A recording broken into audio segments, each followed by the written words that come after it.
Hi everybody, I'm so excited to be here for Naptime Nuggets number 11. Today we're going to be talking about helping children master stressful moments.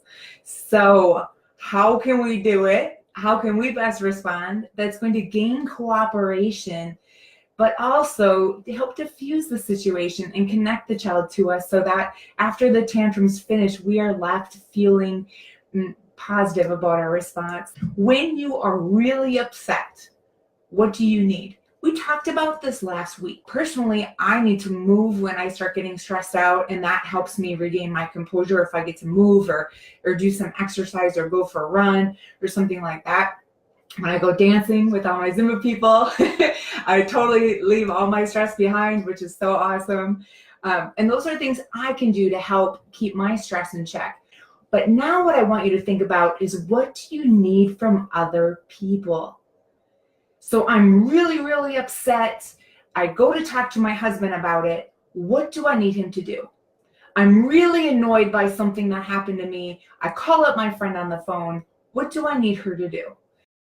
I'm going to talk about what you can do during stressful moments from baby up through 8 years old. That's going to really help diffuse a situation and gain cooperation. But first, I want to know from you, what do you need when you're really upset? So Kaylin said when she's upset, she needs alone time. She needs some space. Just don't talk to me a minute. Just give me some quiet. Priv, you said you need validation, somebody to really acknowledge what it is that you need. Just listen? Julie, without talking? But I like to talk when I'm stressed. You're right. Some people need quiet. Some people absolutely need quiet. To get it off your chest, to be heard. Somebody to listen to you and relate. Yes, Jackie. Just a listening ear and support. Somebody to listen. Yes, support seems like a common theme. So now let me ask you, when children are upset, really upset, what do we recommend? So remember the story of when my child was really stressed out in the parking lot that I was telling last week? So I was telling that to somebody who I really care about and I trust their opinion. And I was talking about when my daughter fell apart in the parking lot and I lost it and I set her out in the parking lot and I just felt like I was going to leave her, which I didn't do, of course, but I wanted to. I was so stressed out. And do you know what this person recommended? They said it sounded like she needed a really good spank in the butt. Okay, so nobody in this list, when you were talking about what you need when you're really upset, nobody said for somebody to hit them, right? So why is it when we're really upset, we need validation, somebody to support us, a break, quiet, maybe just a listening ear, but yet that's not what is recommended for children generally in our culture? Why is that?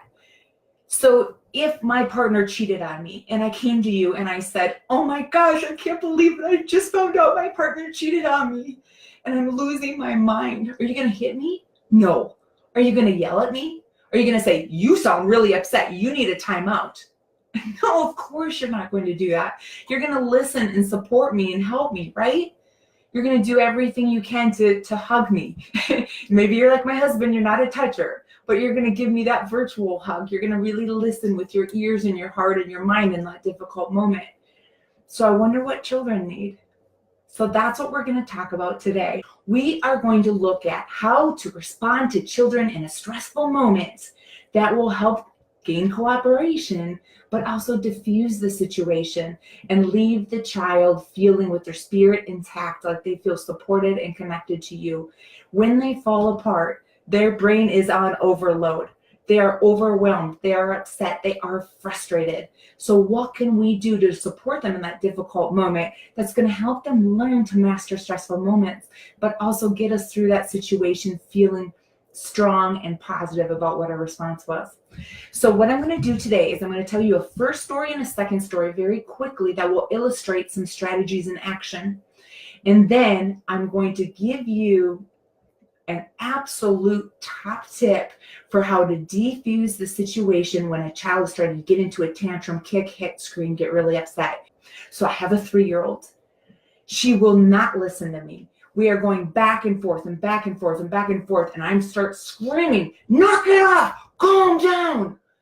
And she's yelling back, you calm down. And we're just screaming at each other. And my husband says, I have 2 3-year-olds. And I just half laugh, half throw my hands up in the air. I don't know what to do. First response before I had the skills. Second response, I have a 2-year-old that wants a cookie. I offer some choices. I listen to her. I do the things that you're supposed to do at first to try and get through that situation. But this day, she wants a cookie. She is not giving in. She's screaming. And so instead of escalating with her, what I do is I take a deep breath. I tune into what is going on with her, what is happening with her. One of the savvy parents in my class described it as they're at a waterfall and they're just like, the water's coming down. But you don't have to be in it where it's hitting you. You stay calm and you watch. You just see the waterfall. See what they're going through as separate from you. It's not about you at all. They're going through pain right now. They're overwhelmed. They're frustrated. So see it and tune into it. What's going on? So I did, and I said, honey, you are so frustrated. I know you want that cookie. Your whole body is getting tense. Your face is red, and you're screaming because you want that cookie so bad. I know. And she keeps screaming and screaming, and I take a deep breath. Just like we talked about last week. It's okay. I got this. I try again. I know, honey, you're really frustrated. You want that cookie so bad. You wish that you could eat that cookie, and it's just overwhelming you. You sound so frustrated. When you're done, when you've worked through it, I'm here for you. I'm here for you for a hug when you need it. It went on quite a while, but I just stayed calm. I just took deep breaths. And finally, at one moment, here she is. And she just looks at me, inches forward, and grabs my legs and holds my legs. Better. There it was. It ended. That stressful moment ceased. Finally, here we were. So I got down at her level, gave her a hug, was there for her while because she had been so upset. And then I moved to redirect her. So it sounds simple, right? It's not, because when you're in that stressful moment, your adrenal system's activated, your stress hormones, fight, flight, freeze are activated too. So you have to disactivate yourself. So here's the 3 strategies. Number 1, you infuse calm. It's okay. You're going to be okay. I know you're frustrated right now, but you're going to be okay. You help the child calm if you can, and then you label their feelings. What is it that they're experiencing right now, with empathy, with understanding, and without moving them forward? This is the hardest part. So you literally do not say something like, I know you want a cookie, you're so sad, but you know it's not time to eat cookies yet. We eat cookies after dinner. You've moved on too quickly. First, watch, clue in. Are they calm? Are they open to your message? Do you remember last week when we talked about here's your brain, the thinking part of your brain, the emotional part of your brain, and this is like your thinking cap? When they have flipped their lid, when they're having a tantrum, they're offline. They literally cannot understand what you're saying or doing. They're really stuck in their moment. Just like when I get really upset with my child and I'm just like seeing in a tunnel. It's hard for me to see like what are my bigger goals here. I'm just mad. So I might end up yelling if my stress is too high in my body. So what you're going to do is you notice the child's getting really, really upset and you're going to infuse calm. You take a deep breath.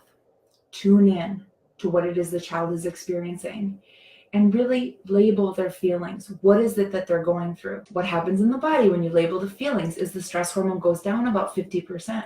So that's why they become open to your feedback. So have you ever tried this strategy? When did it work for you? Do you have any questions about the strategy?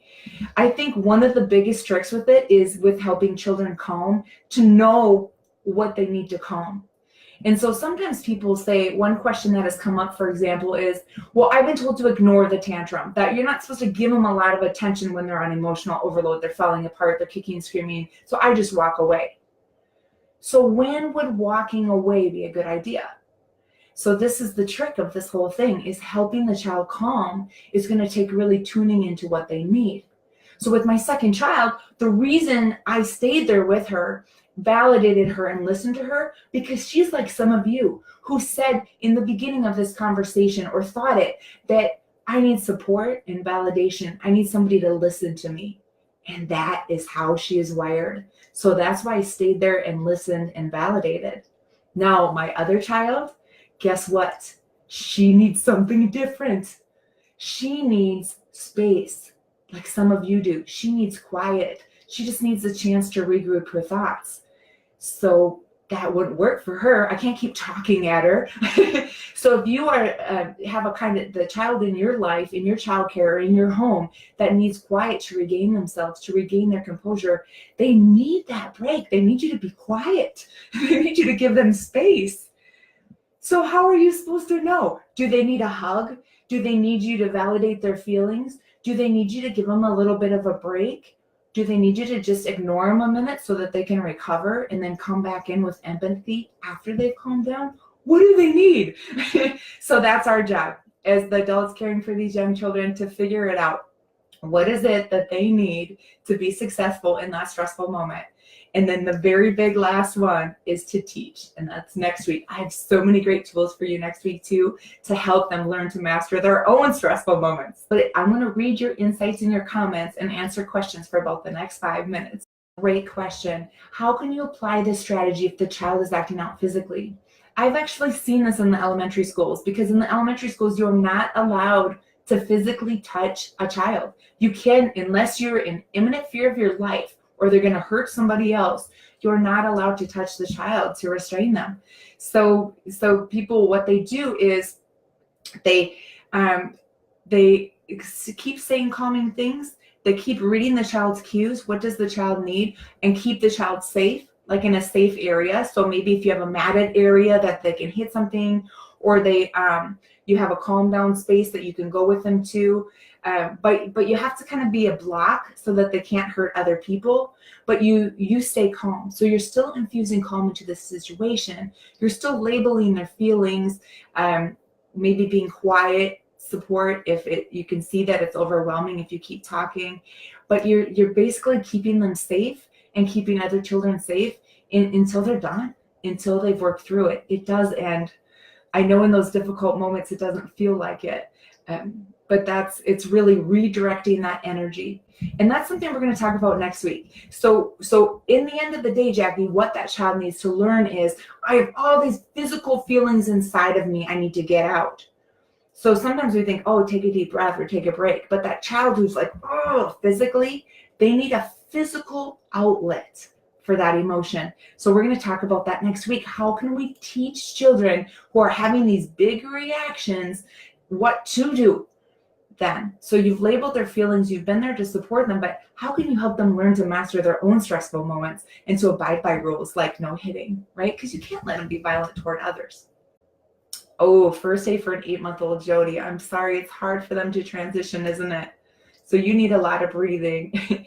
So what do you do when it comes to a baby? This labeling feelings thing is different depending on their age, which I think is interesting. So if they're a baby, you're going to mirror with your face what they're feeling like. Oh, I know. Or if they're mad, I know. So you're showing them with your nonverbals, I feel you, I get you.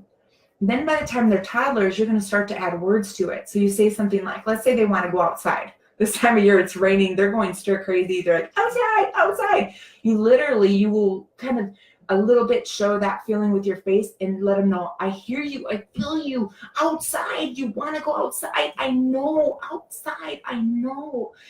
And sometimes adults say they feel silly doing that, but how is that toddler going to feel heard? They don't have all the upper level language skills, and now they flip their lid, so they have almost no language skills. So with you really making the face and the empathy and helping them feel felt, helps them lower that stress level in their body and then recover. By the time they get to 3, 4, 5 years old, it changes a little bit, doesn't it? At that age, you're going to label their feelings, but without as much visual expression, still with empathy, but you're not going to talk like a baby, or you're not going to talk, more rudimentary level. You're going to say something like, wow, you sound really frustrated. What can you do? And that's what we'll start talking about next week too. By 6 and older, you can prompt them, wow, you are really upset about this. What have you found works for you? What might you do here to help you? So see how it kind of changes as they get older? So when they're younger, we need to assist. But as they get older, it becomes easier and easier for them to kind of take on more of the responsibility to calm themselves, especially if you have the right tools. And this is where it comes in next week. Melanie said when you applied that strategy, really hearing them, that they calmed down, that they could see that you understood them. And what a great feeling you gave them, Melanie. To feel understood connects you to somebody and makes you want to behave for them, which is what we're looking for, right? Thank you so much, everybody. So it's been about 20 minutes. I gave you the first little bit, the whole entire kind of package of what the strategy is. We spent some time applying it to scenarios. Thank you for bringing those forward. And I talked a little bit about what we're going to do next week. This is very exciting. There's two things happening. One of them is that next week, I'm going to share hands-on tips and tools with you for in that difficult moment to teach them, but mainly after. Because most of our power is not when they went wah, and flip their lid. Most of our power as adults is when they're calm and we can start to teach them the skills so that they can master their own stressful moments. So that's what next week's about. Look over the next week at my blog because I'm going to include tips and tools and links in this video in that blog. So make sure to share it with your families. I hope you found it helpful today. I appreciate you coming out and I value your work so much. When you are raising young children, whether you're the parent, aunt, grandparent, child care providers, teachers, you are literally setting the trajectory up for the rest of the child's life. So thank you for your very important work and for coming out with me today. We are more together.